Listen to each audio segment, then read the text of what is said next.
Hello everyone, আসসালামু আলাইকুম। আমরা আজকে ভিডিওর মাধ্যমে দেখানোর চেষ্টা করা হচ্ছে কি স্যালারি এবং ইনক্রিমেন্ট দুইটা কিভাবে পার্সেন্টেজ এবং স্যালারি দুইটাকে কিভাবে কনভার্ট করে নিউ স্যালারিতে কনভার্ট করা যায়। ইকুয়াল সাইনটা দিব, ইকুয়াল সাইনটা দেওয়ার পর আমরা রাউন্ড শব্দটা লিখব।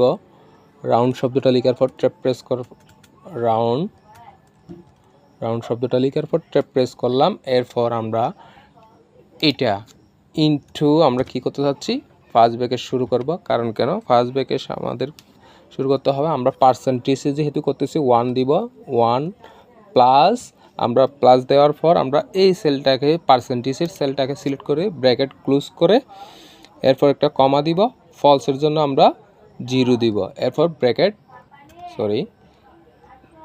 0 ব্র্যাকেট ক্লোজ এন্টার প্রেস করব। খুব সহজে পার্সেন্টেজ এবং স্যালারির ভিত্তিতে খুব সহজে নিউ স্যালারি চলে আসবে। এভাবে চাইলে আপনারা সহজে নিয়ে আসতে পারবেন। ভিডিওটি ভালো লাগলে লাইক, কমেন্ট, শেয়ার এবং সাবস্ক্রাইব করতে ভুলবেন না। আসসালামু আলাইকুম।